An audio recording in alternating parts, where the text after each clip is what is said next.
শুরু করছি রূপসী বন্দিনী এর তৃতীয় পর্ব। এইসব বাজে পেঁচাল কি শেষ হবে না কোনোদিন? কিন্তু আমি তো আপনাকে 2 ইঞ্চি বেশি লম্বা তলোয়ারের বিরুদ্ধে লড়তে দিতে পারি না। রাগ রাগ ভাব করে বলল গাম্বেল। কেন নয়? আমার যদি আপত্তি না থাকে, বলল কাকনাস। আমার হাত ওর হাতের চেয়ে বেশি লম্বা, তাতেই তো সমান সমান হয়ে গেল ব্যাপারটা। সমান? গর্জে উঠল গাম্বেল। আপনার হাত আপনি পেয়েছেন খোদার কাছ থেকে, ওর লম্বা তলোয়ার তৈরি করেছে মানুষ, দুটো সমান হলো। ঠিক আছে, বলে উঠল স্যাঙ্গুইনেটটি অসহিষ্ণু কণ্ঠে। উনি আমার তলোয়ার নিতে পারেন, আমি নেব ওরটা, আমারও তাড়া আছে। মরার জন্য তাড়াহুড়ো? খোঁচা দিল গাম্বেল। মসিও, এসব বলা কোনো অবস্থাতেই ভদ্রচিত হচ্ছে না। আপত্তি জানালো কুখ্ত। তলোয়ার হাতে নিয়ে তারপর আমাকে ভদ্রতা শেখাতে আসবেন মসিও? পাল্টা জবাব দিল গাম্বেল। আপনারা দয়া করে থামবেন। হাঁপিয়ে উঠল গাকনাস। কথা আর কথা, সারাটা দিনই তো এভাবে কথা বলে পার করে দেবেন মনে হচ্ছে। মসিও গাম্বেল, ওই দেখুন, ওখানে কয়েকজন ভদ্রলোকের কোমরে তলোয়ার ঝুলছে। ওদের কাছে চাইলেই মসিও স্যাঙ্গুইনেটির জন্য একটা ধার করে আনতে পারবেন। আমার বন্ধু গেলেও আনতে পারবেন, বলল স্যাঙ্গুইনেটটি। কুখ্ত এগিয়ে গেল তলোয়ার ঝুলানো লোকগুলোর দিকে। সমস্যাটা তাদেরকে বুঝিয়ে সঠিক মাপের একটা তলোয়ার নিয়ে ফিরে এলো। এতক্ষণে গাখনাসের মনে হলো প্রস্তুতি পর্ব শেষ, এবারে শুরু হবে আসল কাজ। কিন্তু ভুল। এবার গাম্বেল ও কুখ্তর মধ্যে তর্ক বাঁধল দ্বন্দ্বযুদ্ধের জায়গা নিয়ে। ভেজা ঘাস ও আগাছা পিচ্ছিল হয়ে আছে। সহকারী দুজন এখানে যায় ওখানে যায়, ওদের পিছন পিছন চলছে যোদ্ধা দুজনও। কিন্তু কোনো জায়গায় পছন্দ হচ্ছে না ওদের। বিরক্ত গাখনাস ভাবছে, পিছলা জমিতে যদি এতই আপত্তি, তাহলে এখানে এসেছে কি করতে? খটখটে শক্ত জমি ডিঙিয়েই এসেছে ওরা এখানে, এখন এত বায়নাক্কা কিসের? বিরক্তি প্রকাশ করলো গাখনাস। সঙ্গে সঙ্গে ওকে পূর্ণ সমর্থন জানালো কুখ্ত। বলল, আপনি ঠিকই বলেছেন মসিও, কিন্তু আপনার সেকেন্ড অতিরিক্ত খুঁতখুঁতে, কোনো জায়গায় তার পছন্দ নয়। আপনি নিজেও তো কম যান না, অনেক আগেই শুরু করা যেত যদি আপনি বুট জোড়া খুলতেন। শুনুন স্যার, শক্ত হলো গাখনাস। সোজা হয়ে দাঁড়ালো। অনেক বিতর্ক শুনেছি আপনাদের। আমি বুট পরে লড়াই করব, হয় এখনই এখানে, নয়তো কখনো নয়। আপনাদের বহুবার বলেছি আমার তাড়া আছে, তারপরেও আপনারা ফালতু তর্ক করে সময় নষ্ট করে চলেছেন। যদি লড়তে হয় দাঁড়িয়ে যান তলোয়ার হাতে। ঠান্ডায় কষ্ট পাচ্ছি আমি, আপনারা ভালো করেই জানেন এই পিচ্ছিল মাঠে একই সমান অসুবিধা হবে দুই প্রতিদ্বন্দ্বীর। তাহলে কথা বাড়াচ্ছেন কেন? শুধু আমি না, দর্শকরাও অসহিষ্ণু হয়ে উঠছে, হাসাহাসি শুরু করেছে আপনাদের কারবার দেখে। ওরা মনে করছে আমরা বুঝি ভয় পাচ্ছি একে অপরকে। আমারও সেই একই কথা, বলল স্যাঙ্গুইনেটটি। শুনলেন তো মসিও? গাম্বেলের দিকে ফিরে বলল কুখ্ত। আমার মনে হয় না আর কোনো আপত্তি থাকতে পারে আপনার। বেশ তো, সংশ্লিষ্ট সবাই যখন সন্তুষ্ট, তখন আমার আর বলার কিছু নেই। অসন্তুষ্ট কণ্ঠে বলল গাম্বেল। সেকেন্ড হিসেবে আমার দায়িত্ব পালন করার চেষ্টা করেছি আমি নিষ্ঠার সঙ্গে। ঠিক আছে, আমার আর কোনো দায়িত্ব রইল না। শুরু হোক তাহলে। গাখনাসের ডান দিকে দাঁড়িয়ে কুখ্তর সঙ্গে লড়বে গাম্বেল। ঝন করে উঠল ওদের তলোয়ারের ঠুকাঠুকি লাগতেই। গাখনাস তৈরি হয়ে দাঁড়ালো স্যাঙ্গুইনেটটির আক্রমণ ঠেকাবে বলে। থেমে গেল হই হল্লা। সবাই উৎসুক চোখে চেয়ে রয়েছে এদিকে। এমনি সময় রাগী একটা কর্কশ কণ্ঠ শোনা গেল। দাঁড়াও স্যাঙ্গুইনেটটি, থামো! চওড়া কাঁধের দৈত্যের মতো এক লোক 2 হাতে ধাক্কা দিয়ে ভিড় ঠেলে সরিয়ে ঢুকে পড়ল এরিনায়। থেমে গেল যুদ্ধরত 4 জন। কোমরে হাত দিয়ে দাঁড়ালো নবাগত লোকটা, হাঁপাচ্ছে। খোদার কসম স্যাঙ্গুইনেটি, এটাকে তুমি বন্ধুত্ব বলো? মাই ডিয়ার ফ্রাঁসোয়া, বলল ইটালিয়ান। বাজে একটা সময়ে এসেছো, দেখতেই পাচ্ছ। ব্যাস, আমাকে দেখে খুশি হওয়ার এই নমুনা? গাখনাসের মনে পড়ল গতকাল সন্ধ্যায় এই লোকটাও ছিল ওর প্রতিপক্ষের সঙ্গে। দেখতে পাচ্ছ না আমি একটা কাজে ব্যস্ত আছি? হ্যাঁ, আমার রাগটা তো ওখানেই, একটা দ্বন্দ্ব যুদ্ধে নামতে যাচ্ছ তুমি, অথচ সেখানে আমার কোনো ভূমিকা নেই। তুমি কি আমাকে অধীনস্থ কর্মচারী মনে করো নাকি? যাই হোক, দেখা যাচ্ছে বেশি দেরি করে ফেলিনি। লোকটার মতলব টের পেল গাখনাস। সাফিং কাফ ছেড়ে এসেছে সে 0.5 ঘন্টার বেশি হয়ে গেছে। নানানভাবে শুধু দেরির পর দেরি করাচ্ছে লোকগুলো। লোকটাকে জানালো সে আর দেরি করবার উপায় নেই, যেন দয়া করে সরে দাঁড়িয়ে কাজটা শেষ করতে দেয়। কিন্তু কে কার কথা শোনে? তার বক্তব্য এমন একটা মজাদার ব্যাপারে তাড়াহুড়ো করতে নেই, ধীরে সুস্থে হওয়াই দরকার। দেখা গেল আর সবাই ওকে সমর্থন করছে, এমনকি মসিও গাম্বেলও। আমার স্বনির্বদ্ধ অনুরোধ মসিও গাখনাস, দোহাই লাগে আপনার, এমন একটা বিনোদন থেকে মানুষকে বঞ্চিত করবেন না। সরাইখানায় আমার এক বন্ধু আছে, সে এই ভদ্রলোককে মোকাবিলা করার সুযোগ হারালে আমাকে জীবনে ক্ষমা করতে পারবে না। কয়েক মিনিট প্লিজ, আমি এক দৌড়ে গিয়ে তাকে ডেকে নিয়ে আসছি। দেখুন মসিও, তীক্ষ্ণ কণ্ঠে প্রতিবাদ করলো গাখনাস, আপনাদের কাছে জয় মনে হোক না কেন, এটা কোনো খেলা বা ঠাট্টা মশকরার ব্যাপার নয়। একটা ঝগড়ায় জড়িয়ে পড়ে বাধ্য হচ্ছি। মোটেও না স্যার, বলল কুখ্ত। আপনি ভুলে যাচ্ছেন যে পচা কাদায় ফেলে দিয়ে আপনি বরং মসিয়া স্যাঙ্গুইনেটিকে বাধ্য করেছেন আপনাকে দ্বন্দ্বযুদ্ধে আহ্বান করতে। বিরক্ত গাখনাস নিজের ঠোঁট কামড়ে রক্ত বের করে ফেলবার জোগাড় করলো। ঝগড়াটা যেভাবেই শুরু হোক না কেন, বলল ফ্রাঁসোয়া। শুরু হয়ে গেছে। হো হো করে হেসে উঠল সে মহা আনন্দে।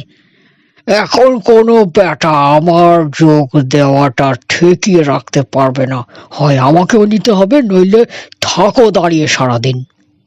রাজি হয়ে যান মসিও, গাখনাসের কানে কানে পরামর্শ দিল গাম্বেল। আমি যাব আর আসব, এতে দেখবেন শেষ পর্যন্ত সময় বাঁচবে। আচ্ছা আচ্ছা, যান তাহলে, খোদার ওয়াস্তে নিয়ে আসুন আপনার বন্ধুকে। এই সুযোগে দুনিয়ার সবাই তাদের লড়াইয়ের শখ মিটিয়ে নিক। ছুটল গাম্বেল।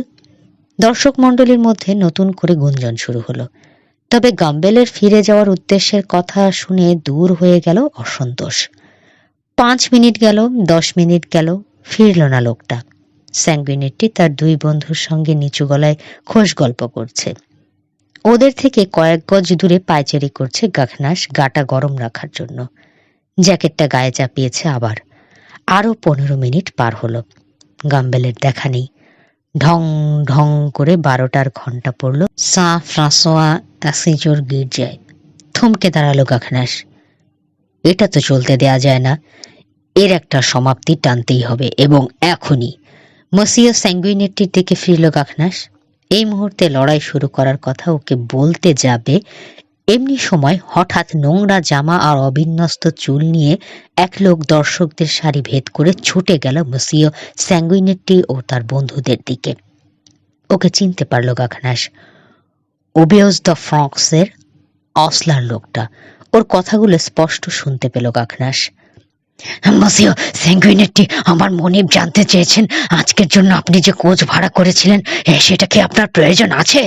1 ঘন্টা যাবত ওবেয়স দ্য ফ্রক্সের সামনে আপনার জন্য অপেক্ষা করছে ওটা। আপনার যদি দরকার না থাকে, কোথায় দাঁড়িয়ে আছে? স্বভাব সুলভ কর্কশ কণ্ঠে জানতে চাইল স্যাঙ্গুইনেটি। ওবেয়স দ্য ফ্রক্সের দরজায়। বকা গাধা কোথাকার, চেঁচিয়ে উঠল স্যাঙ্গুইনেটি। ওখানে কেন দাঁড়িয়ে থাকবে? আমি না ওটা সাকিং কাফে পাঠাতে বলেছিলাম? তা তা আমি জানি না স্যার, মালিক আমাকে এই কথা জিজ্ঞেস করতে পাঠালেন। ব্লেক হয়ে মরুক বেটা, বলেই গাখনাসের ওপর চোখ পড়ল স্যাঙ্গুইনেটির। ওকে দেখে বিব্রত ভঙ্গিতে চোখ নামালো সে মাটির দিকে। ঘুরে দাঁড়াতে গিয়েও অসলারের দিকে ফিরল লোকটা। তাকে গিয়ে বলো, হ্যাঁ গাড়ি আমার দরকার, এখনই আসছি আমি। কথাটা বলেই গাখনাসের দিকে এগিয়ে গেল লোকটা। চেহারা থেকে অস্বচ্ছ উদ্ধত্ত দূর হয়ে গেছে, মনে হচ্ছে মাটির সঙ্গে মিশে যাচ্ছে লজ্জায়। মসিয়ে, কি বলি এখন আমি আপনাকে? অত্যন্ত বিনীত ভঙ্গিতে বলল ইটালিয়ান। হ্যাঁ, দেখাই যাচ্ছে বিচ্ছিরি একটা ভুল হয়ে গেছে। আমি আন্তরিক দুঃখিত, বিশ্বাস করুন। থাক থাক, আর বলবেন না প্লিজ। বলল কাকনাস। ভদ্রতা করে যোগ করল, আমি বরং আপনার সঙ্গে রূঢ় ব্যবহার করে ফেলেছি বলে দুঃখিত। না না, ভদ্রতায় ইনিই বা কম যাবেন কেন? বলতে দ্বিধা নেই, ওই ব্যবহার আমার প্রাপ্য ছিল, ভুলটা ছিল আমার। আমি আগে দুর্ব্যবহার করেছি আপনার সঙ্গে। দর্শকরা খুবই হতাশ হবে সন্দেহ নেই, কিন্তু ওদের আনন্দ দেওয়ার জন্য আমরা লড়াই করতে যাব কেন, কি বলেন? ঠিক, বলল কাকনাস।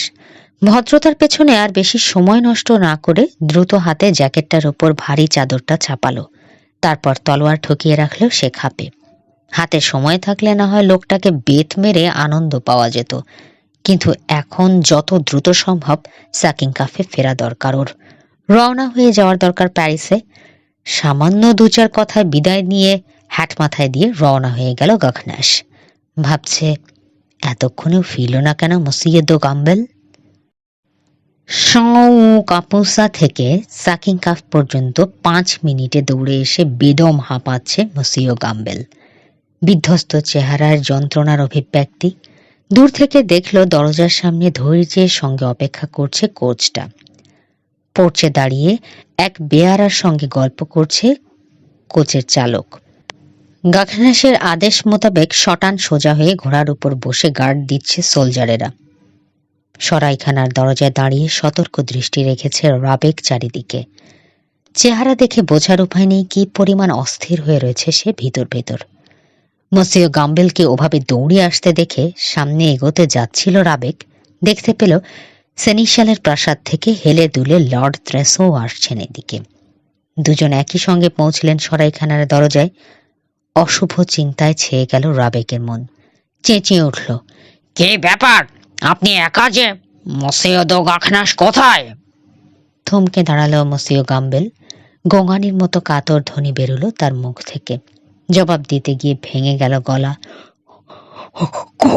কোন হয়ে গেছেন? ফুঁপিয়ে উঠল গাম্বেল। মাথাটা নড়ছে এপাশ ওপাশ। জবাই করে ফেলা হয়েছে ওকে। ওহ, বিভৎস দৃশ্য। লোকটার কাঁধ খামচে ধরল রাবেক। কি বলছেন আপনি? সারা শরীরে কাঁপুনি শুরু হয়ে গেছে তার, চেহারা রক্তশূন্য। কথাটা কানে যেতেই থেমে দাঁড়িয়েছেন ত্রেসো। মোটা ঘাড় ঘুরিয়ে চাইলেন গাম্বেলের দিকে। কে কোন হয়েছে? জিজ্ঞেস করলেন তিনি। নিশ্চয়ই মসিও দো গাখনাস নয়। উনি। কাতর কণ্ঠে প্রায় আর্তনাদ করে উঠল লোকটা। ওটা ফাঁদ ছিল, অ্যাম্বুশ। আমাদেরকে কাপুসায় নিয়ে গিয়ে 4 জন ঝাঁপিয়ে পড়লো আমাদের উপর। উনি যতক্ষণ বেঁচে ছিলেন আমি পাশে ছিলাম। যখন দেখলাম ধরাশায়ী হয়েছেন, ছুটে এসেছি আমি সাহায্যের আশায়। হায় খোদা! ফুঁপিয়ে কেঁদে উঠল রাবেক। ছেড়ে দিল মসিও গাম্বেলের কাঁধ। কারা করলো কাজটা? প্রশ্ন করলেন ত্রেসো। গম গম করে উঠল তার গম্ভীর কণ্ঠস্বর। আমি চিনি না তাদের। যে লোকটা মসিহত গাখনাসের সঙ্গে গায়ে পড়ে ঝগড়া বাঁধিয়েছিল তার নাম স্যাঙ্গুইনেটি। এই মুহূর্তে রয়ট শুরু হয়েছে ওখানে। লড়াই দেখতে ভিড় করেছিল অনেক লোক। ওরাও জড়িয়ে পড়েছে দাঙ্গায়। খোদাই জানে ওরা ওই ভদ্রলোককে বাঁচাতে পারলো কিনা। দাঙ্গা দাঙ্গা বেঁধে গেছে বলছেন? যেন কর্তব্যবোধ জাগিয়ে উঠল গভর্নরের। হ্যাঁ, বলল গাম্বেল নিষ্পৃহ কণ্ঠে। যে যাকে সামনে পাচ্ছে তারই গলা কাটছে। কিন্তু কিন্তু সত্যিই উনি মারা গেছেন মসিও? আপনি নিজে দেখেছেন? পড়ে যেতে দেখেছি। চিন্তিত ভঙ্গিতে বলল গাম্বেল। তবে এমনও হতে পারে জখম হয়েছেন, শুধু মারা যাননি। ওই অবস্থায় ওকে ফেলে পালালেন আপনি? গর্জে উঠল রাবেক। কাঁধ ঝাঁকালো গাম্বেল। তাছাড়া আর কি করবো আমি? একা লড়াই করবো 4-4টে খুনির সঙ্গে? যখন দেখলাম দর্শকদের এক অংশ বাধা দিচ্ছে, ওদেরকে সাহায্যের জন্য ছুটে এসেছি আমি। ওই যে সৈন্যরা, ওরা যদি এখনই... ঠিক বলেছেন, চেঁচিয়ে উঠল ত্রেসো। বিষয়টা এখন আমার এখতিয়ারে চলে এসেছে। নিজের পরিচয় দিলেন তিনি মসিও গাম্বেলকে। আমি হচ্ছি দফিনি লর্ড সেনিশাল। কি কপাল আমার! উচ্ছ্বসিত হয়ে উঠল গাম্বেল। নিচু হয়ে ঝুঁকে বাউ করলো লর্ডকে। পেয়ে গেলাম আপনাকে, মানে সরাসরি কর্তৃপক্ষকে। সার্জেন্টের দিকে ফিরে সৈন্যদের নিয়ে এই মুহূর্তে কাপুসার দিকে রওনা হওয়ার নির্দেশ দিলেন ত্রেসো। এক লাফে তার সামনে চলে গেল রাবেক। না না মসিও লা সেনিশাল, এরা মাদমোয়াজেল দো লা ভোভরাইকে পাহারা দিচ্ছে। ওদেরকে এখানেই থাকতে দিন, আমি যাচ্ছি মসিও দো গাখনাসের কাছে। ওর দিকে চেয়ে ঠোঁট উল্টালেন ত্রেসো বিরক্ত ভঙ্গিতে। তুমি যাবে? কি করবে তুমি একা গিয়ে? কে তুমি? আমি মসিও দো গাখনাসের ভ্যালে। ওহ, চাকর, সরো সামনে থেকে। সার্জেন্টের দিকে ফিরলেন তিনি আবার। জলদি ছুট লাগাও তুমি, সোজা কাপুসার দিকে। তোমাদের সাহায্য করার জন্য আরো লোক পাঠাচ্ছি আমি ওখানেই। রেখাবে পা রেখে লাফিয়ে ঘোড়ায় উঠে পড়ল সার্জেন্ট। হুকুম পেয়ে ঘোড়ার মুখ ঘোরালো সৈন্যেরা। আরেক হুকুম পেয়ে ছুটল সার্জেন্ট পামিহের পিছু নিয়ে। লর্ড সেনিশালের হাত চেপে ধরল রাবেক। থামান ওদের মসিও, বলল ও। থামতে বলুন ওদের, ফাঁদে পা দিচ্ছেন মসিও। ধাপ্পা দিয়ে সরিয়ে দেওয়া হচ্ছে মাদমোয়াজেলের পাহারা। থামতে বলবো।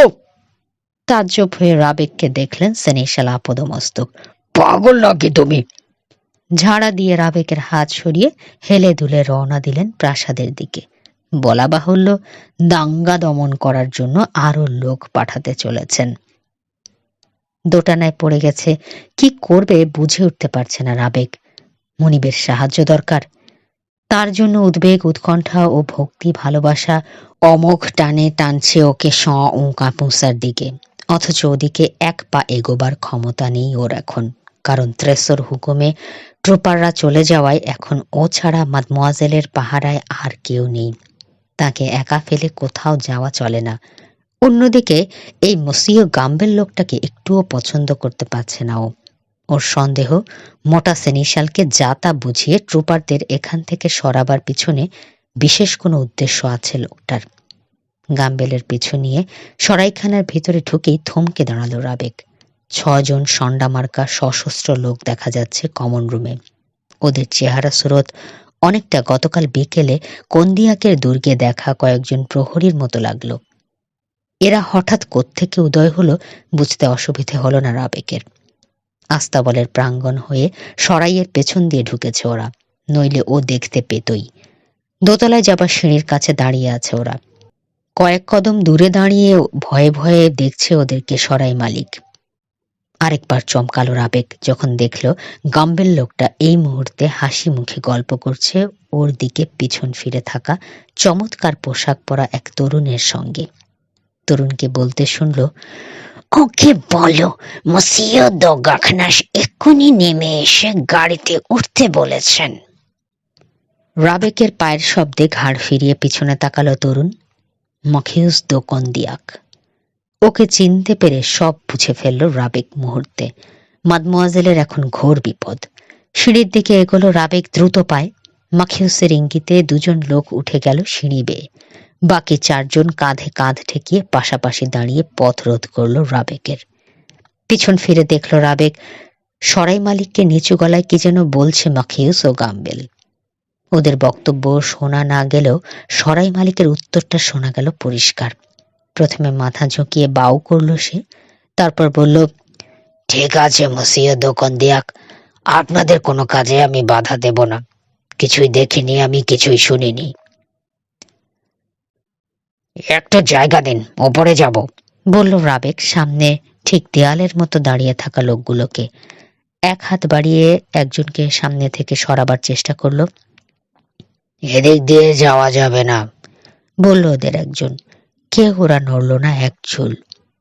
হাতের মুঠো খুলছে আর বন্ধ করছে রাবেক, থরথর করে কাঁপছে রাগে, মনে মনে অভিসম্পদ দিচ্ছে মোটকা ত্রেসোকে। এখন যদি সোলজারেরা থাকতো তাহলে এদের সামলানো কোনো ব্যাপারই ছিল না। মুসিও দো গখনাস অনুপস্থিত, হয়তো মারাই গেছেন। সেই সঙ্গে শেষ হয়ে গেছে মাদমোয়াজেলের সব আশা ভরসা। কন্দিয়াকদেরই জয় হলো তাহলে। ও একা এত লোককে সামলাতে পারবে না, হয়তো আহত বা নিহত হবে, কিন্তু পরোয়া করল না রাবেক। এক পা পিছিয়ে টান দিয়ে তলোয়ার বের করলো খাপ থেকে। যেতে দাও আমাকে! হুঙ্কার ছাড়ল ও। পর মুহূর্তে শুনতে পেল ওর ঠিক পিছনেই কে যেন তলোয়ার বের করলো। আক্রমণকারীকে বাধা দেবার জন্য ঘুরতেই হলো। দেখলো নাঙ্গা তলোয়ার হাতে হাসছে মসিও গাম্বেল। নোংরা নীচ বিশ্বাসঘাতক কোথাকার! চেঁচিয়ে উঠল রাবেক। দাঁড়া তোকে!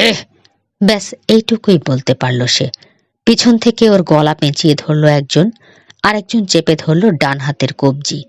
জোরে একটা মোচড় দিয়ে কেড়ে নিল তলোয়ার। হ্যাঁচকা টানে মাটিতে ফেলে দেয়া হলো ওকে। টেনে এক কোণে নিয়ে ওর পিঠে ঠিক শির দাঁড়ার উপর হাঁটু গেড়ে আটকে রাখলো একজন। ওই অবস্থায় দেখল রাবেক ত্রস্ত পায়ে মাদমোয়াজেল নেমে আসছে সিঁড়ি বেয়ে। থমকে দাঁড়ালো সামনে মাখিউসকে দেখতে পেয়ে। পর মুহূর্তে রাবেকের অবস্থা দেখে রক্তশূন্য ফ্যাকাশে হয়ে গেল তার মুখ। মাখিউস দুই হাত দুপাশে ছড়িয়ে বাউ করল ওকে। কোথায় মসিও দো গখনাস, কোথায়? বিস্ফারিত চোখে এদিক ওদিক উদ্ভ্রান্ত দৃষ্টি ফেলে গখনাসকে খুঁজল ভ্যালেরি। কন্দিয়াকের সঙ্গে লাগতে গেলে যা হয় তাই হয়েছে ওর। হাসি মুখে বলল মাখিউস জালিয়াতি ভঙ্গিতে।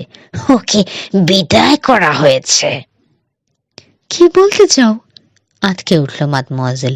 উনি মারা গেছেন? আমার বিশ্বাস এতক্ষণে কাজটা শেষ। মুচকি হাসল সে। অতএব দেখতেই পাচ্ছ মাদমোয়াজেল, তোমার জন্য রানীর পাঠানো অভিভাবক যখন তোমাকে ছেড়ে চলেই গেছে, তোমার উচিত হবে আমার মায়ের ছাদের নিচে ফেরত যাওয়া।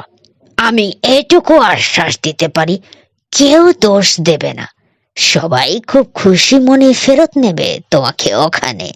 গখনাস ছাড়া আর কারো ওপর আমাদের কোনো বিদ্বেষ নেই। তোমাকে ছিনিয়ে নিয়ে আসার উপযুক্ত শাস্তি সে পেয়ে গেছে। সরাই মালিকের দিকে ফিরল ভ্যালেরি সাহায্যের আশায়। মুসিও লোথ কথা শুরু করলো, কিন্তু শেষ করতে পারল না মাদমোয়াজেল। বাধা দিল মাখিউস। হুকুম দিল নিজের লোকেদের। নিয়ে যাও ওকে। আঙুল তুলে দরজা দেখালো সে। কোচে তোলো জলদি। প্রাণপণে বাধা দেবার চেষ্টা করলো ভ্যালেরি, কিন্তু দুজন দু হাত ধরে জোর করে টেনে বের করে নিয়ে গেল ওকে। বাকি সবাই বেরিয়ে গেল ওদের পিছু নিয়ে। সবার শেষে গেল গাম্বেল। বেরিয়ে যাওয়ার আগে ঘাড় ফিরিয়ে রাবেককে ঠেসে ধরে রাখা লোকটাকে বলল, আমরা রওনা হয়ে গেলেই চলে এসো। প্যাসেজে পায়ের আওয়াজ মিলিয়ে গেল। দড়াম করে দরজা আছড়াবার শব্দ শোনা গেল। তারপর খানিক চুপচাপ। কেবল ঠেসে ধরে রাখা রাবেকের কষ্ট করে টানা শ্বাসের শব্দ শোনা গেল। বাইরে কেউ একজন চেঁচিয়ে হুকুম দিল। ঘোড়ার খুরের শব্দ শোনা গেল, সেই সঙ্গে কোচের ক্যাঁচ কোঁচ। ভারী কোচের চাকা গড়াচ্ছে। দ্রুত মিলিয়ে গেল সে আওয়াজ। এইবার সন্ডা লোকটা রাবেককে ছেড়ে লাফিয়ে উঠে ছুটে বেরিয়ে গেল বাইরে। ওর পিছু নিয়ে দরজার কাছে পৌঁছে দেখল রাবেক প্রাণপণে ছুটছে সন্ডা। কোচ অদৃশ্য হয়েছে। ঘুরে চোখ গরম করে চাইল সে সরাই মালিকের দিকে। শুয়োর কোথাকার! দাঁত খিঁচিয়ে নিজের নিষ্ফল রাগ ছাড়ল ও লোকটার ওপর। ভীতু কাপুরুষ নর্দমার কীট! আর কি করার ছিল আমার, জবাব দিল সরাই মালিক নিচু গলায়। বাধা দিলেই জবাই করতো ওরা আমাকে। আরো কিছুক্ষণ মেরুদণ্ডহীন লোকটাকে গালিগালাজ করার পর কিছুটা শান্ত হয়ে দূরে ছুঁড়ে ফেলা নিজের তলোয়ার তুলে নিতে গেল রাবেক। এমনি সময় দ্রুত অগ্রসরমান পায়ের আওয়াজ কানে গেল ওর। দরজার কাছ থেকে ভেসে এলো তীক্ষ্ণ কর্কশ রাগী একটা কণ্ঠ। রাবেক! হাত থেকে ছুটে গেল তলোয়ার। হাঁ করে তাকিয়ে রয়েছে রাবেক মনিবের দিকে। তার প্রিয় মানুষটা দাঁড়িয়ে রয়েছে দরজার সামনে, জলজ্জান্ত, সুস্থ। মসিও! বলতে বলতে পানি এসে গেল রাবেকের চোখে। ঢোক গিলে নিয়ে আবার ডাকলো, মসিও! এবার গাল বেয়ে টপ টপ করে পড়তে শুরু করেছে অশ্রু। ধন্যবাদ খোদাকে, ধন্যবাদ। কিসের জন্য? ভ্রুকুঁচকে দেখলো ওকে গাখনাস। এগিয়ে এলো সামনে, হাত চেপে ধরলো রাবেকের। কোচটা গেল কোথায়? আর সৈন্যরা? মাদমোয়াজেল, উত্তর দাও। ওরা, ওদের। ভয়ে থরথর করে কেঁপে উঠল রাবেক। ওর মনে হলো খবরটা শুনলে প্রথমে ওকেই খুন করবে মনিব। কিন্তু ভয়ই সাহস জোগালো ওকে হঠাৎ। জীবনে যা সম্ভব বলে কল্পনাও করেনি সেই সুরে চেঁচিয়ে উঠল, আপনারই বোকামিতে! বারবার বলেছি আমি সাবধান হতে, বলেছি ফানে পা দিচ্ছেন না, কানেও তুলবেন না আমার কোনো কথা। অনেক বেশি জানেন আপনি, অনেক বেশি বোঝেন। ঝগড়া ফেসাদে জড়াতেই হবে আপনাকে। চালাকি করে বুদ্ধু বানিয়ে রেখে গেছে ওরা আপনাকে, মসিও। রাবেকের হাত ছেড়ে দিয়ে এক পা পিছিয়ে গেল গাখনাস। পরিষ্কার বুঝে নিল সে কি ঘটেছে। আগেই সন্দেহ করেছিল, এখন রাবেকের কথায় স্পষ্ট হলো সব। আরো বুঝলো যা ঘটেছে তার জন্য দায়ী সে নিজেই। সম্পূর্ণ দোষ ওর, ওর অভিশপ্ত লড়াকু মেজাজের। কে কে বানালো আমাকে বোকা? গাম্বেল, যে লোকটা আপনার বন্ধু সেজেছিল। ওরা সবাই একই দলের। পায়ে পড়ে ঝগড়া বাঁধিয়ে এখান থেকে সরিয়ে নিয়ে গেল আপনাকে। তারপর দৌড়ে এসে খবর দিল খুন হয়ে গেছেন আপনি। দাঙ্গা বেঁধেছে কাপুসায়। সে সময় মসনিয়েদ ও ত্রেসও ছিলেন এখানে। দাঙ্গার কথা শুনে সব সৈন্য পাঠিয়ে দিলেন ওখানে। আমার কোনো কথা শুনলেন না। সৈন্যরা সরে যেতে গাম্বেল সরাইখানায় ঢুকে যোগ দিল মসনিয়েদ ও কন্দিয়াক আর 6 জওয়ানের সঙ্গে। আমি একা কিছুই করতে পারলাম না। আমাকে ওইখানে ঠেসে ধরে রেখে আমারই চোখের সামনে দিয়ে মাদমোয়াজেলকে কোচে তুলে নিয়ে গেল ওরা। এই বেটা সরাই মালিক! বলতে বলতে হাউ হাউ করে কেঁদে উঠল রাবেক। আমি কিছুই। কতক্ষণ আগে? বাধা দিয়ে জানতে চাইল গাখনাস। এই তো আপনি দরজা দিয়ে ঢোকার কয়েক মিনিট আগেই। তাহলে ওই কোচটাই পখতো দো স্যাভয় পাশ কাটিয়ে গেল আমাকে।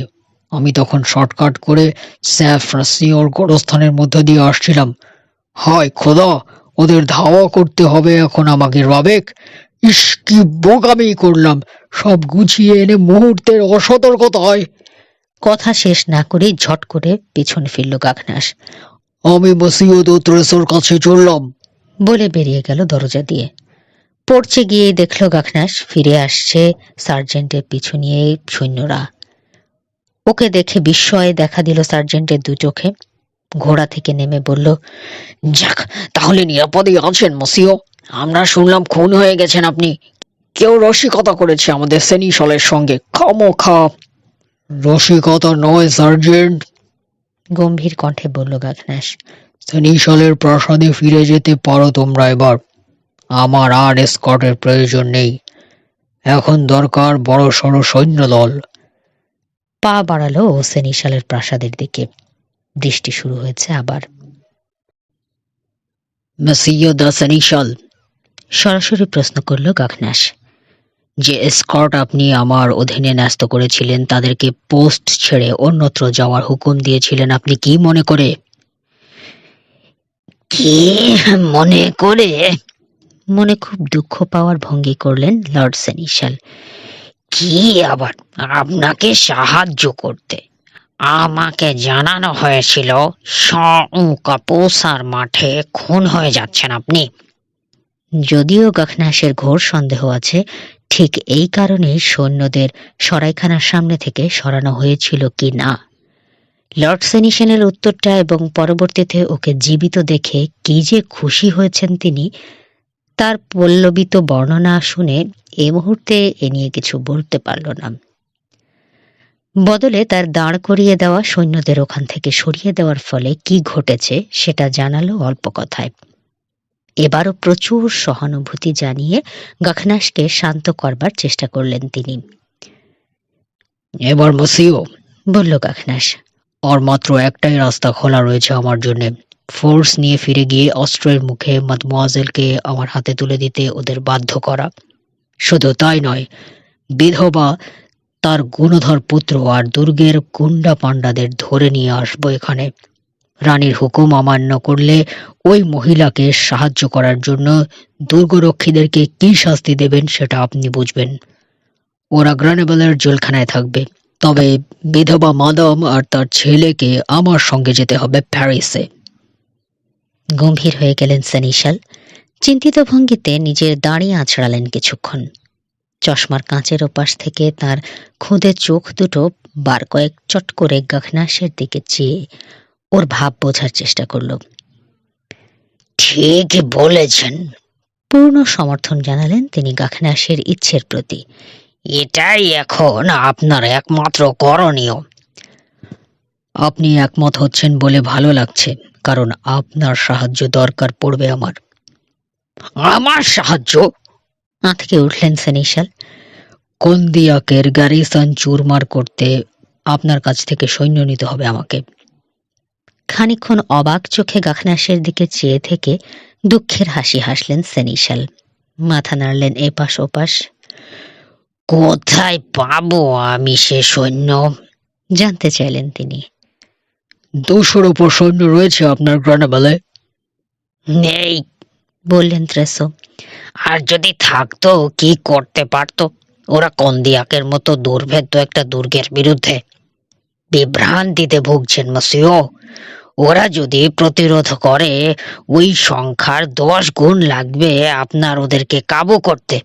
যথেষ্ট পরিমাণ খাবার মজুত করা আছে ওদের, পানিরও কোনো অভাব নেই। ওরা ব্রিজটা তুলে নিয়ে ওপার থেকে প্রাণ খুলে হাসাহাসি করবে আপনাদের উদ্দেশ্যে। মোটা লোকটাকে যতই অপছন্দ আর অবিশ্বাস করুক না কেন, মানতে বাধ্য হলো গাখনাস, তার কথায় যুক্তি আছে। দুর্গ ঘিরে বসে থাকবো প্রয়োজন হলে, বলল সে তর্কের খাতিরে। আবার মাথা নাড়লেন লর্ড সেনিশাল। তাহলে শীতকালটা ওখানেই কাটাতে হবে আপনাকে। আর ইসেক উপত্যকার শীত যে কি ভয়ঙ্কর শীত, বাপরে! ওদের গ্যারিসন ছোট, জনা 20 বড় জোর, কিন্তু দুর্গ প্রতিরক্ষার জন্য ওই সংখ্যাই যথেষ্ট। অল্প লোককে খাওয়াতে হয়, ফলে রসদেরও কমি পড়ার সম্ভাবনা নেই। না মসিও, জোর খাটিয়ে কন্দিয়াক দুর্গ জয় করতে হলে আরো অনেক বড় বাহিনী লাগবে আপনার।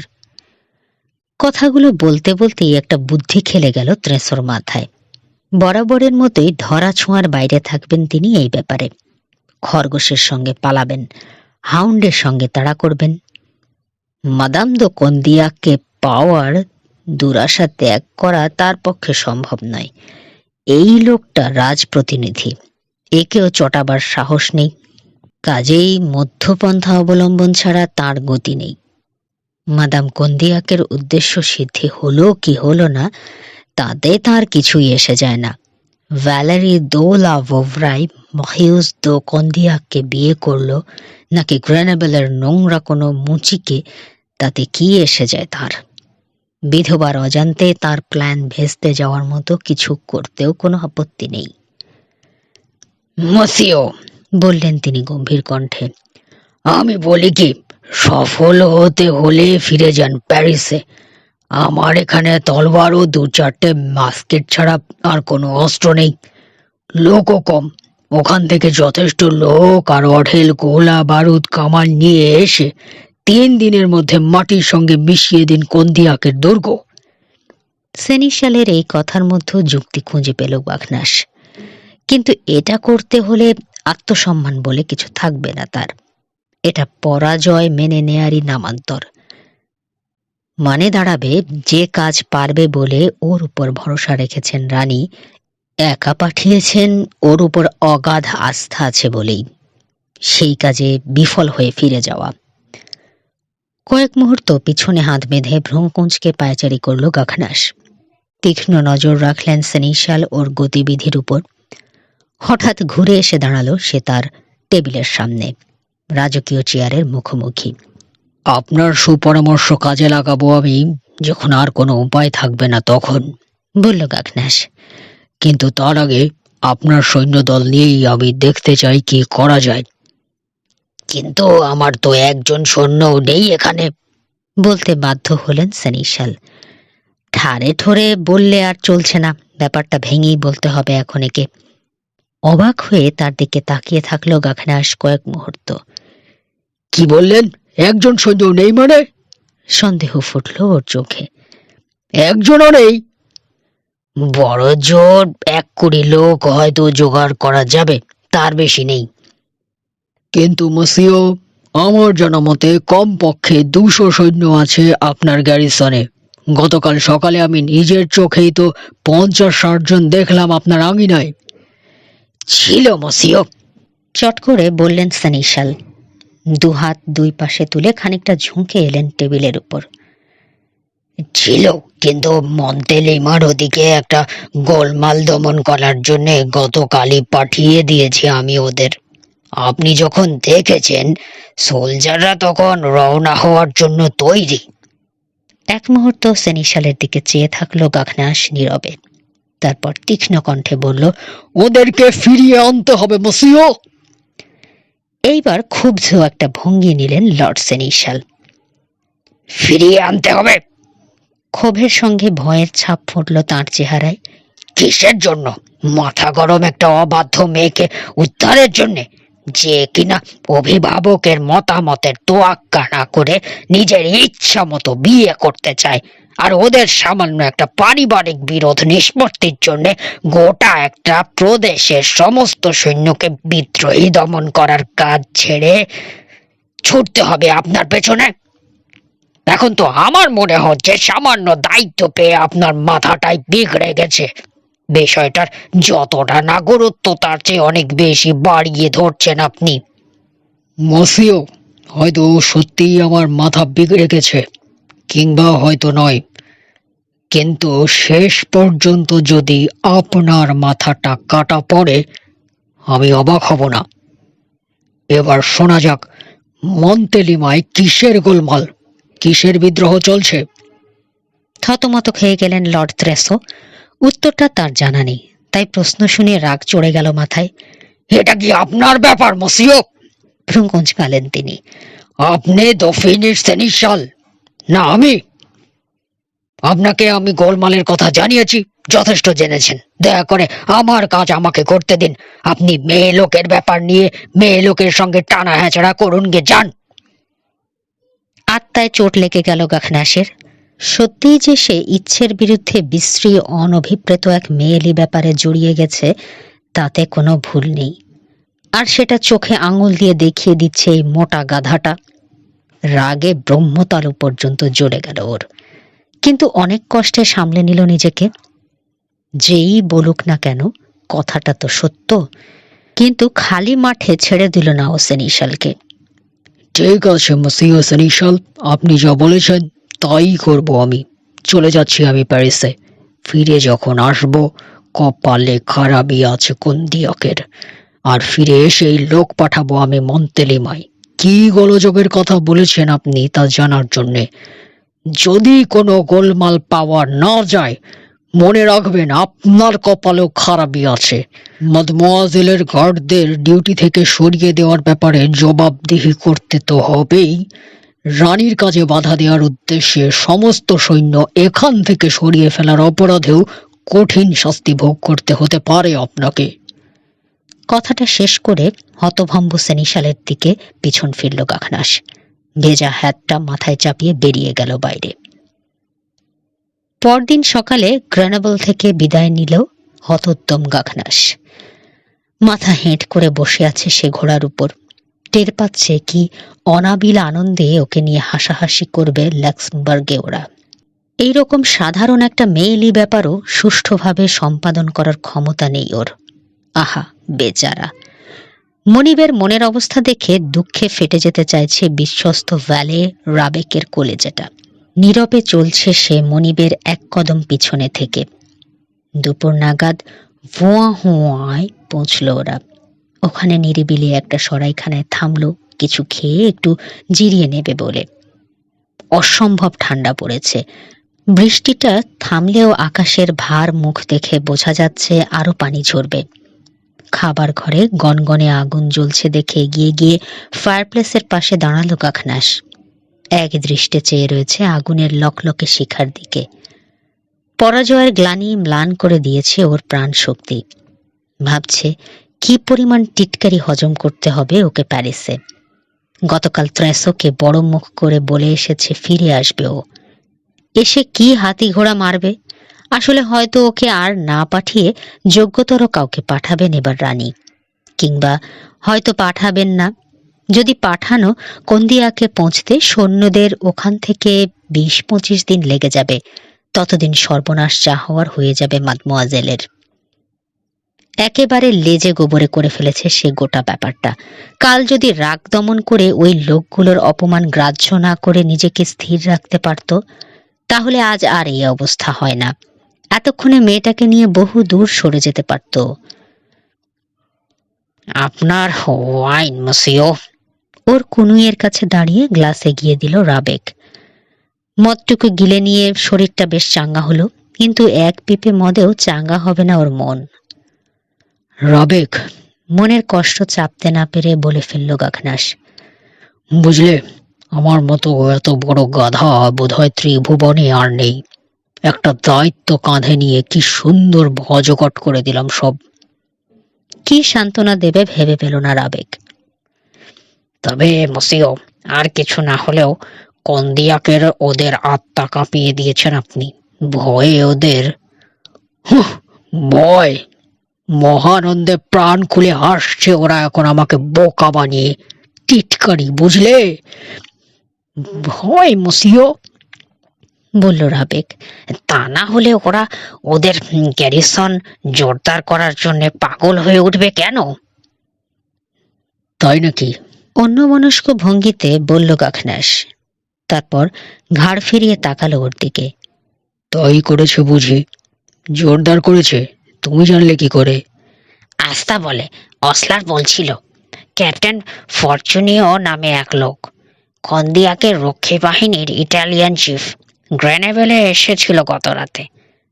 মাদাম লা মার্কিসের তরফ থেকে মাগনা মদ খাইয়ে গেছে সরাইখানায় উপস্থিত সবাইকে। সামরিক পেশার মহিমা গেয়ে শুনিয়েছে, আর সক্ষম যারাই তার কথায় কান দিয়েছে তাদেরকেই তার বাহিনীতে যোগ দেওয়ার প্রস্তাব দিয়েছে। অনেক লোক যোগ দিয়েছে বুঝি? একজনও না মসিও। অসলার লোকটা খুব আগ্রহ নিয়ে ওর মাকড়সার জাল বিছানো খেয়াল করেছে, কিন্তু একটা মাছিও নাকি ধরতে পারেনি। কেন ওদের নতুন লোক দরকার টের পেয়ে গেছে মানুষ আগে ভাগেই। সবাই জানে ক্ষমতার গর্বে রানীর হুকুম অমান্য করছে কন্দিয়াক। প্রয়োজনে বিদ্রোহ ঘোষণা করবে, যত বেতনের লোভই দেখাক। ওদের সঙ্গে যোগ দিয়ে কেউ নিজের কল্লা হারাতে রাজি নয়। কাঁধ ঝাঁকালো গাখনাস। স্বাভাবিক, মানুষের দোষ নেই।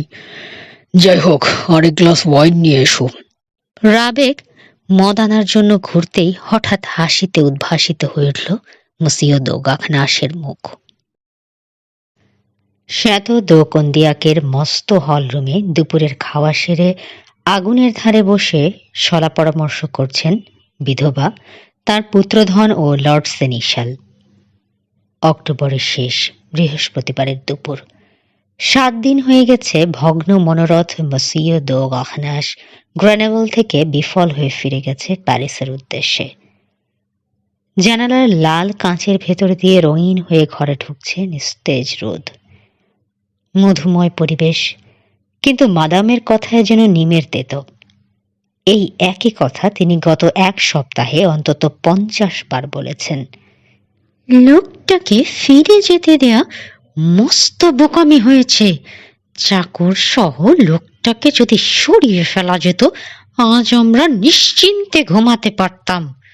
রাজ দরবারের ব্যাপার স্যাপার ভালো করেই জানা আছে আমার। প্রথম দিকে হয়তো খানিকটা চিন্তা করত, লোকটা কাজ সেরে ফিরতে এত দেরি করছে কেন, কোনো খবরই বা পাঠাচ্ছে না কেন। কিন্তু চোখের আড়াল তো মনের আড়াল। এক সময় ভুলে যেত সবাই ওর কথা। এমনকি কোন ব্যাপারে রানী অযথা নাক গলাতে যাচ্ছিলেন তাও মনে রাখতো না কেউ আর। কিন্তু এখন কি হবে? লোকটা ফিরে গিয়ে রাজসভায় জানাবে সব। গরম হয়ে উঠবে প্যারিস। ব্যাপারটাকে ধরা হবে অবাধ্যতা হিসাবে, রানীর আদেশের প্রতি চরম অবজ্ঞা হিসেবে, বিদ্রোহ হিসেবে। আমাদের বিরুদ্ধে শাস্তিমূলক ব্যবস্থা নেওয়ার পরামর্শ দেবে উপদেষ্টা পরিষদ, এবং তার ফলাফল কোথায় গিয়ে দাঁড়াবে কে বলতে পারে? প্যারিস কন্দিয়াক থেকে বহু দূরে মা। মাখিসকে শান্ত করার চেষ্টা করলো মাখিউস। তাছাড়া এত দূরে সৈন্য পাঠাবার ঝামেলা না করে হয়তো বিষয়টা ভুলে যাওয়াই উত্তম মনে করবে প্যারিস কর্তৃপক্ষ। বললেন সেলিশাল। তোমাদের কথা শুনে মনে হচ্ছে নিরাপত্তার ব্যাপারে কোনোই চিন্তা নেই, যেন তোমরা জানো কি করবে ওরা আর কি করবে না। সময়ে বোঝা যাবে সব, এই আমি বলে রাখলাম। ওদের হাতের মুঠোয় পেয়েও ছেড়ে দেয়া এক সময় পস্তাতে হবে তোমাদের। ভেতরে ভেতরে ভয় কুঁকড়ে আছেন লর্ড সেনিশালও, কিন্তু ভয় পাওয়ার পাত্র মাখিউস নয়। আসলে বয়সটাই ওর বেপরোয়া। যদি এসেই যায়, বলল সে, ব্রিজ তুলে নিয়ে গেট আটকে দেবো আমরা। কিভাবে হামলা করবে ওরা? যথেষ্ট লোক আছে আমাদের, আরো লোক রিক্রুটের চেষ্টায় রয়েছে ফরচুনিও। চেষ্টায় তো আছে, বললেন মাখিস নাক মুচকে। বুঝলাম, গত একটা সপ্তাহ ধরে পানির মতো হড় হড় করে টাকা ঢালছে ও মদের পেছনে। গ্রেনেবেলের অর্ধেক লোককে বদ্ধ মাতাল বানিয়ে ফেলেছে ইতিমধ্যেই। আজ পর্যন্ত শুনলাম না যে একটা লোক পেয়েছে। হেসে উঠল মাখিস। তোমার সব কিছুতেই খালি হতাশা মা। সবসময় খালি খারাপটাই ভেবে নিতে ভালো লাগে তোমার। ভুল শুনেছ তুমি। আমি তো জানি একজন অন্তত পাওয়া গেছে, যোগ দিয়েছে সে আমাদের কাজে। একজন? ঠোঁট উল্টালেন তিনি। তাহলে তো আর কোনো চিন্তাই নেই, বিরাট একটা সংখ্যা শোনালে যা হোক। তাও শুরু হিসাবে কম কি, বললেন সেনিশাল। যে কোনো কিছুর শুরু তো ওখান থেকেই হয়। হ্যাঁ, অনেক সময় শেষও ওইখানেই হয়ে যায়, বললেন মাখিস তিক্ত কণ্ঠে। ভাবছি কি ধরনের গর্ধব কিংবা পোড়া কপালে লোকটা যে আমাদের কাজে যোগ দিতে এসেছে। ইটালিয়ান একজন, বলল মাখিস। ভাগ্যান্বেষী। সেভোয়া থেকে পায়ে হেঁটে চলেছিল প্যারিসের পথে। ফরচুনিও ওকে ধরে বুঝিয়েছে ওর কপাল খুলে যাবে কন্দিয়াকের কাজে যোগ দিলে। শক্তিশালী তাগড়া লোক, তবে একটা ফরাসি শব্দও বোঝে না। দেশি লোক পেয়ে আকাশের চাঁদ পেয়েছে হাতে। ব্যঙ্গ খেলে গেল মাখিসের সুন্দর কালো চোখে। বেচারি, বললেন তিনি। বোঝা গেল ওর এই কাজে যোগ দেওয়ার আসল কারণটা একটা ফ্রেঞ্চ শব্দ বোঝে না, তাই টের পায়নি বেচারি কোন আগুনে ঝাঁপ দিতে যাচ্ছে। কি ঘটতে চলেছে এখানে, এরকম আরো লোক পেলে মন্দ হতো না, কিন্তু কোথায় পাবো? এই একটা লোক দিয়ে তো আর রানীর বাহিনী ঠেকানো যাবে না। ঘুরে ফিরে সেই আগের কথাই আসছে বারবার। ওই কাখনাস বেটাকে ফিরে যেতে দেয়া মস্ত ভুল হয়েছে তোমাদের। মাদাম, বললেন ত্রেসো, আমার মনে হচ্ছে কোনো কিছুতে আশার আলো দেখতে পান না আপনি।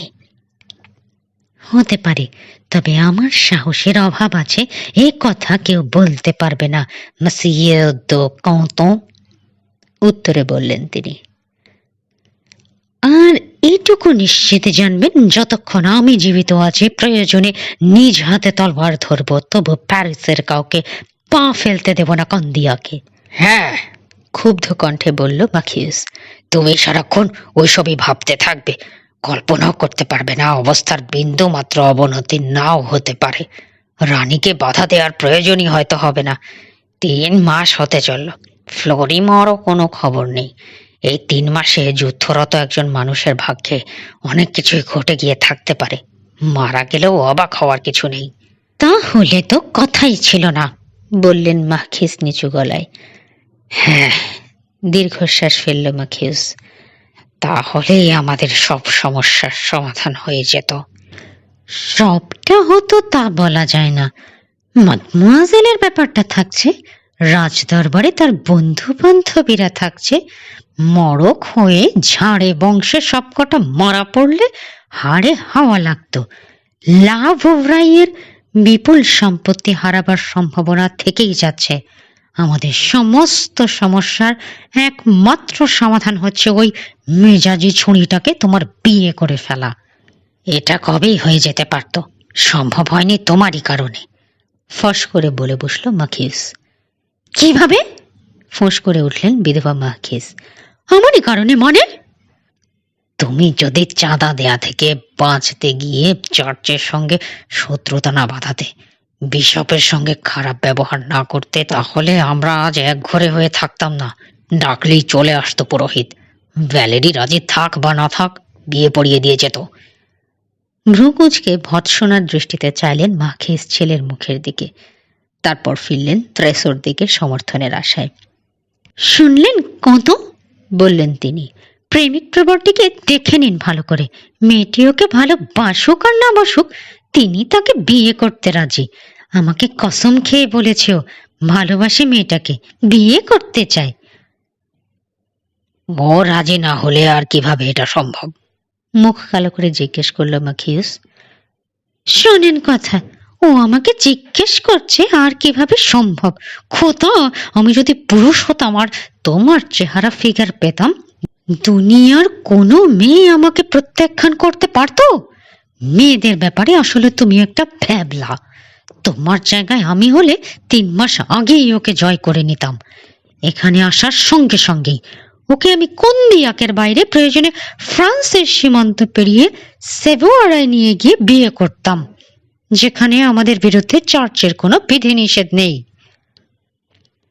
চোখ মুখ পাকিয়ে কিছু বলতে যাচ্ছিল মাখিউস, কিন্তু তার আগেই মুখ খুললেন ত্রেসো। কথাটা কিন্তু ঠিক মাখিউস, বললেন তিনি ভ্রু কপালে তুলে।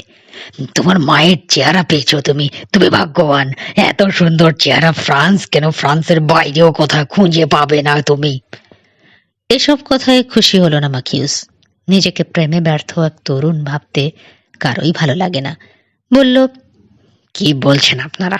কেবল অর্ধেকটা দেখতে পাচ্ছেন, আর তারই ভিত্তিতে যার যা মনে আসছে কথা সাজাচ্ছেন। বাকি অর্ধেকটা দেখবেন না? মনে হচ্ছে আপনারা ভুলেই গেছেন যে ভ্যালেরি ফ্লোরিমোর বাগদত্তা, বাগদানের মর্যাদা রক্ষা করতে বদ্ধপরিকর। মর্যাদা রক্ষা? ফুঁসে উঠলেন মাখিস। কিসের বাগদান? গত 3 বছর দেখা দেয়া তো দূরের কথা, একটা চিঠিও লেখেনি ফ্লেরিমোকে। বাগদান অনুষ্ঠান যখন হয় তখন ও তো কিশোরী, এখনই কি ওকে সাবালিকা বলা যায়? সেই ছুরি এখন একজন পূর্ণবয়স্কা মহিলার মতো বাগদানের মর্যাদা রক্ষার বলি কপচাচ্ছে, আর তাতেই ঘাবড়ে যাচ্ছেন ইনি। জোরে সোরে চেষ্টা করো তুমি বোকা ছেলে, বাগদানের মর্যাদা ফর্যাদা কিচ্ছু না। ও তার পাপের ইচ্ছা পূরণ করতে চাইছে। সত্যিকার একজন পুরুষ পেলে যে প্রেম নিবেদন করতে জানে, কোথায় উড়ে যাবে ওইসব ঠুনকো বাগদান। চেষ্টার কোনো ত্রুটি আমি করিনি, ঘাড় বাঁকা করে বলল মাখিউস। মাথা নেড়ে দুঃখের হাসি হাসলেন মাখিস। যাই হোক, সুযোগ কিন্তু বেশি দিন পাবে না মাখিউস। একবার আমাদেরই এক কর্মচারীকে ঘুষ দিয়ে চিঠি পাঠিয়েছিল ও প্যারিসে, তার জন্য ভোগান্তির এক শেষ হচ্ছে আমরা সবাই। এরপর আরেকজনকে যদি পটাতে পারে, তাহলে গাখনাসের মতো একা একটা ঘাট তেড়া লোক না পাঠিয়ে বিশাল সেনাবাহিনী পাঠাবে রানী। সেটা যাতে না হয় সেজন্য বিশেষ পাহারার ব্যবস্থা তো করা হয়েছেই। তুমি ভুলে যাচ্ছ মা। ভুলে যাচ্ছি মোটেও না, খেঁকিয়ে উঠলেন মাখিস। এই গার্ডকেও যে ঘুষ দিয়ে সুযোগ বের করে নিয়েও পালাবে না, তার কি নিশ্চয়তা? হেসে উঠল মাখিস। চেয়ার ছেলে উঠে দাঁড়ালো। আবার তুমি তোমার প্রিয় কিয়ামতের প্রসঙ্গে ফিরে গেছো। নিশ্চিন্তে থাকো মা, পাহারায় রাখা হয়েছে জিল্লাকে। রাতে বাইরের অ্যান্টিরুমে ঘুমায়ও। ও হচ্ছে ফরচুনিওর সবচেয়ে বিশ্বস্ত লোক, ওকে ঘুষ দিয়ে বশ করা যাবে না। ছেলের আস্থা দেখে দুঃখের হাসি হাসলেন বিধবা আগুনের দিকে চেয়ে, তারপর ঝট করে ফিরলেন মাখিউসের দিকে। ব্যক্তি আমাদের কম বিশ্বস্ত ছিল না, তারপরেও ভবিষ্যতে এক সময় পুরস্কার পাবে এই ভরসায় রানীর কাছে লেখা চিঠি নিয়ে যায়নি সে প্যারিসে? বলো, ব্যক্তিকে সম্ভব হয়ে থাকলে জিল্লাকে নষ্ট করা সম্ভব নয় কেন? রোজ রাতে সেন্ট্রি তো বদল করতে পারেন, পরামর্শ দিলেন ত্রেসো। হ্যাঁ, মাথা ঝাঁকালেন মার্কিস, যদি জানতাম কাদের বিশ্বাস করা যায়, কারা করাপশনের ঊর্ধ্বে। ওটা করতে গেলে দেখা যাবে একে একে সবাইকে ঘুষের লোভ দেখিয়ে পচিয়ে ফেলবে ছুরিটা, তারপর ওরা সব একজোট হয়ে বেরিয়ে যাবে দুর্গ ছেড়ে। পাহারা দরকার পড়ছে কেন? জিজ্ঞেস করলেন সেনেশাল। সম্ভাব্য বিশ্বাসঘাতক ঠেকাবার জন্য। আবার কেন? হেসে উঠল মার্কিস। মা সব সময় সবচেয়ে খারাপটা চিন্তা করবে মসিও, সেটা আমার বাস্তব বুদ্ধি প্রমাণ। আমাদের গ্যারিসনের সব লোক মার্সেনারি, আমাদের সঙ্গে আছে কেবল ভালো বেতন পাচ্ছে বলে। ওরা সবাই জানে মেয়েটাকে, ওর ধন সম্পদের পরিমাণ কি এবং আমরা কি চাইছি। একজন কালা বোবা লোক পেলে সুবিধে হতো, ঠাট্টার ছলে বললেন ত্রেসো। কিন্তু কথাটা শুনেই লাফিয়ে উঠল মার্কিস। আরে ঠিক বলেছেন তো, আছে তো এরকম একজন, গতকালই চাকরিতে নিয়েছে ওকে ফরচুনিও। লোকটা না চেনে মেয়েটাকে, না জানে ওর ধন দৌলতের কথা, চেষ্টা করলেও ওকে লোভের ফাঁদে ফেলতে পারবে না ভ্যালেরি, কারণ ওই লোক এক বিন্দু ফ্রেঞ্চ জানে না আর এক বিন্দু ইটালিয়ান জানে না ভ্যালেরি। হাততালি দিয়ে উঠলেন মার্কিস। তাই তো, এই তো ঠিক লোক। তবে জিল্লার ওপর আমার পরিপূর্ণ আস্থা আছে, যদিও। বাধা দিলেন মার্কিস মার্কিউসের কথায়। তোমার তো ব্যক্তির ওপরও পূর্ণ আস্থা ছিল। ঠিক আছে, জিল্লার ওপর তোমার যখন এতই বিশ্বাস, থাকুক ওই। মায়ের কথায় এখন আস্থা কিছুটা টলে গেল পুত্রের। বলল, আমি ঠিক তা বলছি না, বলছি বোবা কালার বিকল্প যখন একটা পাওয়াই গেছে, তখন ওর ইন্টারভিউ নিয়ে দেখা যায়। বেশ, ডাকো তাহলে। মসিও গাখনাসকে যে লোকটা স্যাঙ্গুইনেট্টি নামে নিজের পরিচয় দিয়েছিল, সেই আসলে ক্যাপ্টেন ফরচুনিও। ডাক পেয়ে নতুন লোকটাকে সঙ্গে নিয়ে হল রুমে ঢুকল সে। লোকটা লম্বা, পেশিবহুল, শক্ত সমর্থক। রোদে পোড়া গায়ের রং, মাথার কুচকুচে কালো কোঁকড়া চুল ঘাড় পর্যন্ত নেমে এসেছে, পুরো গোঁফ জোড়া নেমে এসেছে চিবুক পর্যন্ত। গালে কয়েকদিনের না কামানো দাড়ি, নীল তীক্ষ্ণ চোখ দুটো চেহারার সঙ্গে বেমানান। অপরিষ্কার জামা কাপড়, কাদামাখা বুট জুতো আর তলোয়ারের সস্তা চামড়ার খাপ দেখে বোঝা গেল খুবই অভাবী লোক। তিনজন পা থেকে মাথা পর্যন্ত দেখল লোকটাকে। বাপরে, এর চেয়ে নোংরা লোক আমি জীবনে দেখিনি, নাক কুঁচকে বলল মার্কিস। ওর নাকটা পছন্দ হয়েছে আমার, বললেন মার্কিস। সাহসী লোকের নাক। অনেকটা গাখনাসের মতো, হেসে উঠে বললেন সেনিশাল। না, ওই বেটার চেয়ে এ লোক দেখতে অনেক ভালো, হেসে বলল মার্কিস। সবাইকে হাসতে দেখে ইটালিয়ান লোকটাও হাসি হাসি মুখ করে চেয়ে রইল তিনজনের দিকে। বোঝা গেল ওর সম্পর্কে যে আলোচনা হচ্ছে সেটা বুঝতে পেরেছে লোকটা, কিন্তু কি কথা হচ্ছে বুঝতে পারছে না একটুও। তোমার দেশের লোক ক্যাপ্টেন ফরচুনিও?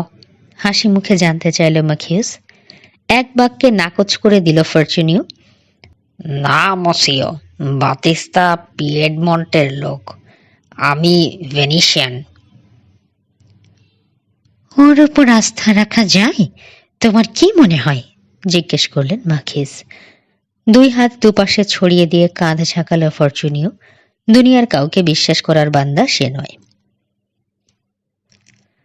অভিজ্ঞ সৈনিক এইটুকু বলতে পারি, মাথা ঝাঁকালো ক্যাপ্টেন। নিয়াপলিটার যুদ্ধে ছিল, এ কথা নিঃসন্দেহে বলা যায়। আমি নিজে জেরা করে জেনেছি ওর কথায় সত্যতা আছে। ফ্রান্সে এসেছে কি করতে? জিজ্ঞেস করলেন ত্রেসো। আবার কাঁধ ঝাঁকালো ফরচুনিও। হাসি মুখে বলল, যুদ্ধবাজ লোক মসিও, রোজগারের ধান্দায়। মাদমোয়াজেলকে পাহারা দেওয়ার জন্য জিল্লার বদলে একে দায়িত্ব নেওয়া যায় কিনা জানতে চাওয়ায় আবার হাসলো ক্যাপ্টেন। মাথা ও কাঁধ দুটোই ঝাঁকালো এবার। বলল, এ লোক ফ্রেঞ্চ জানে না যখন, এতে ঝুঁকি কম বলে মনে করে সে। বাতিস্তা তার ছেঁড়া ফাটা হ্যাট হাতে মেঝের দিকে চেয়ে রয়েছে। হঠাৎ ওকে প্রশ্ন করলেন মাদাম ভাঙা ভাঙা ইটালিয়ানে। জানতে চাইলেন কোথা থেকে এসেছে ও। মাথা কাত করে মন দিয়ে শুনল লোকটা। কিছু বুঝলো, কিছু বুঝলো না। ফরচুনিও দু একটা শব্দের মানে বুঝিয়ে দিল বোকা পিয়েডমন্টেসি যোদ্ধাকে। মোটা কর্কশ কণ্ঠে আঞ্চলিক ভাষায় উত্তর দিল বিদেশি। সবটুকু বোঝার জন্য ফরচুনিওর সাহায্য নিতে হলো মাখিজকে। লোকটার কর্কশ ইটালিয়ান শুনে আর ফ্রেঞ্চে বলা তার একটি কথাও বুঝতে না পারায় সন্তুষ্ট হয়ে বিদায় দিলেন তিনি ওদের। ক্যাপ্টেনকে হুকুম দিলেন যেন ওকে গোসল করতে বাধ্য করা হয় এবং তারপর পরিষ্কার ইউনিফর্ম দেয়া হয় পরার জন্য। সেনিশাল গ্রেনেবেলের পথে রওনা হয়ে যাওয়ার 1 ঘন্টা পর মাখিউস ও ফরচুনিওকে সঙ্গে নিয়ে মাদাম নিজে গেলেন টাওয়ারের মাথায় বন্দি ভ্যালেরির কামরায়, নতুন লোকটাকে দায়িত্ব বুঝিয়ে দেবেন বলে। সেই সঙ্গে আরেকবার একটু চেষ্টা করে দেখবেন তিনি, যদি জেদি মেয়েটাকে বুঝিয়ে সুঝিয়ে নরম করা যায় কিনা। কাউকে বুঝিয়ে নরম করার মানুষ তিনি নন, কিন্তু দুশ্চিন্তায় গত কদিনে কাবু হয়ে পড়েছেন মাখিজ। মুখে যতই বাহাদুরি করুন, তিনি জানেন মসিও গাখনাসের কাছ থেকে ভ্যালেরিকে ওভাবে ছিনিয়ে আনায় পরিস্থিতি এখন সত্যিই গুরুতর। কোনো সন্দেহ নেই, গোয়ার গোবিন্দ লোকটা প্যারিস থেকে সৈন্য সামন্ত আর কামান গোলা বারুদ নিয়ে ফিরে এসে গুঁড়িয়ে দেবে কন্দিয়াক। দুর্গরক্ষীরা তলোয়ার মাস্কেট দিয়ে কিছুই করতে পারবে না। এখন বাঁচার একমাত্র রাস্তা এই মেয়েটি। মাখিউসের সঙ্গে বিয়েতে একে যদি কোনোভাবে রাজি করানো যায়, তাহলে সবগুলি রক্ষা পেতে পারে। এখানেই শেষ হচ্ছে রূপসী বন্দিনী এর 3য় পর্ব। পরবর্তী পর্ব শুনতে এবং নতুন নতুন আরও অনেক গল্প শুনতে সাথে থাকুন গল্প বাই ঘাসফড়িং এর। ধন্যবাদ।